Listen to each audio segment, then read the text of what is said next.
Clause 1 dividend,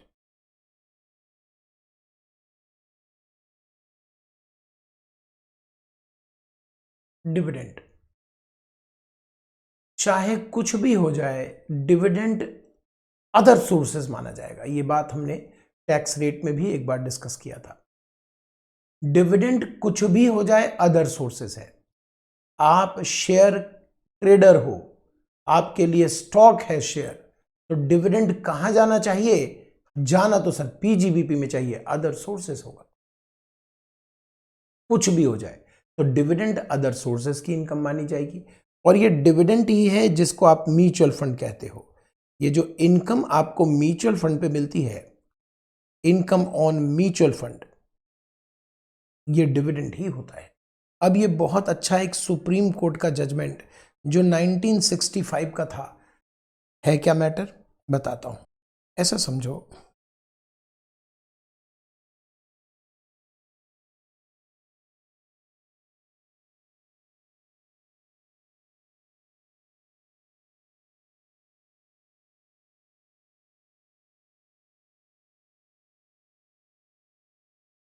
बेच कर नहीं, रख के इनकम आ रही है। एक तो बेच के इनकम आती है, रख के इनकम आती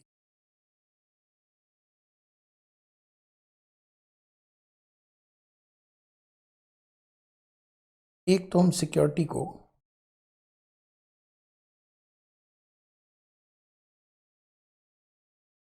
डिबेंचर या बॉन्ड्स में बांट देते हैं,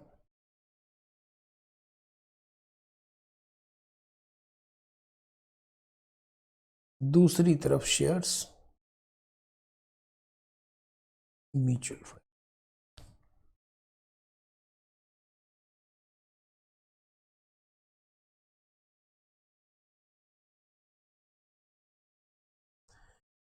अगर आपने इसे रखा हुआ है held as investment, held as stock, और अगर आपने रखा हुआ इसे हेल्ड एज इन्वेस्टमेंट,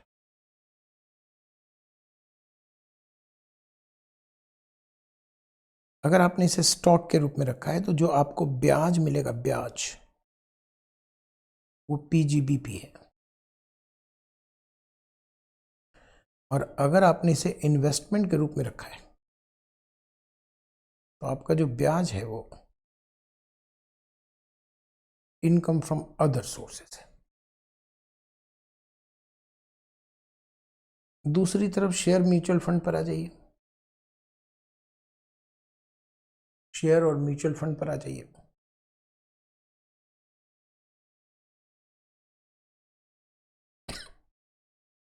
अगर आपने इसे रखा है हेल्ड एज स्टॉक,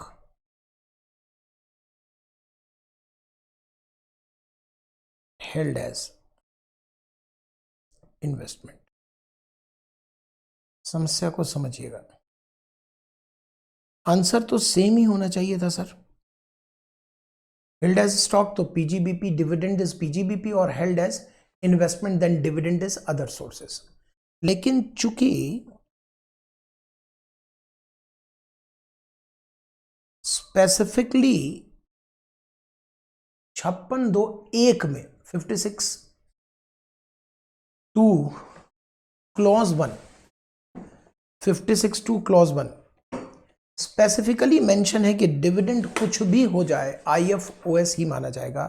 तो मजबूरन ये डिविडेंड आईएफओएस माना जाएगा। ये बड़ी मजबूरी है, होना तो पीजीबीपी चाहिए। एक तो आप ऑब्जेक्टिव क्वेश्चन में जरा तैयार रहिएगा, ये पूछने की पूरी उम्मीद है।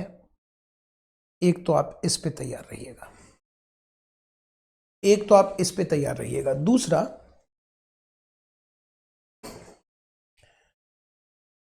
अब ये सुप्रीम कोर्ट का जजमेंट अब जाके रेलेवेंट हो गया, जहां ये झगड़ा हुआ कि एक्ट में 56(2) जो लिखा हुआ है वो फंडामेंटली रॉन्ग है। भाई 56(2) में आपने डिविडेंड को बिना सोचे समझे अनडाउटली आईएफओएस में रख दिया, जबकि ब्याज के बारे में आपने क्या लिखा, अगर वो पीजीबीपी नहीं है तो अदर सोर्सेस है, बट डिविडेंड में ऐसा कुछ नहीं लिखा आपने, डिविडेंड ऑलवेज अदर सोर्सेस है। तो ये कहा माना जाता है कि आपने लॉ मेकिंग में गड़बड़ी की है, जिससे देखो आईएफओएस हो या पीजीबीपी क्या फर्क पड़ता है, क्या फर्क पड़ता है, दोनों जगह तो आपको टैक्स देना ही है। लेकिन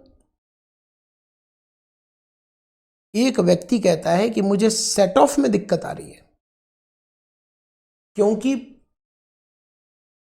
broad forward business loss can only be set off against business income.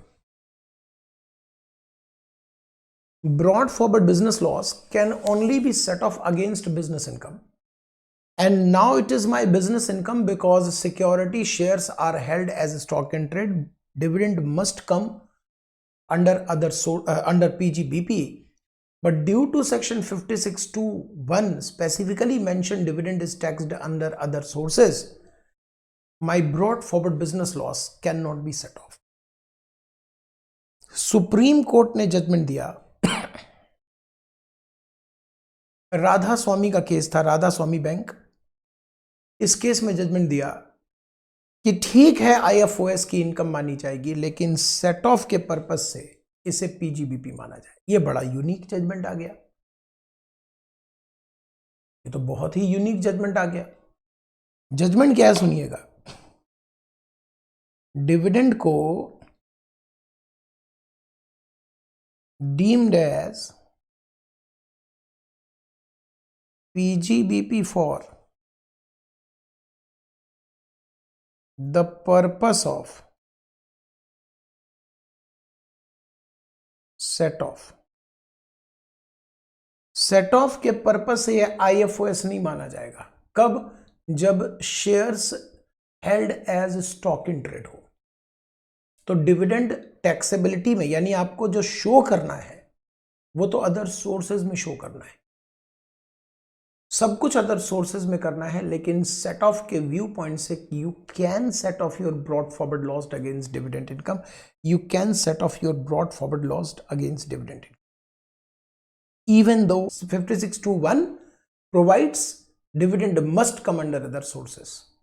तो एग्जामिनर आपको एक क्वेश्चन फ्रेम करके देगा जिसमें वो 56(2)(1) का रेफरेंस देगा कि डिविडेंड हर हाल में अदर सोर्सेज है, इज इट ट्रू और false, and if it is true, if it is false तब तो कोई बात ही नहीं है, but if it is true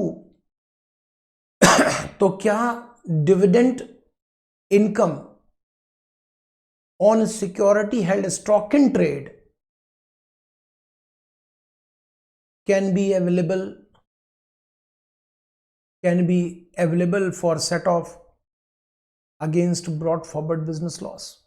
तो आपको वहां आंसर यस करना पड़ेगा। ये सुप्रीम कोर्ट जजमेंट है, सुप्रीम कोर्ट इन 1965 इन राधा स्वामी बैंक, पूरा नाम है कोक कैनेडा।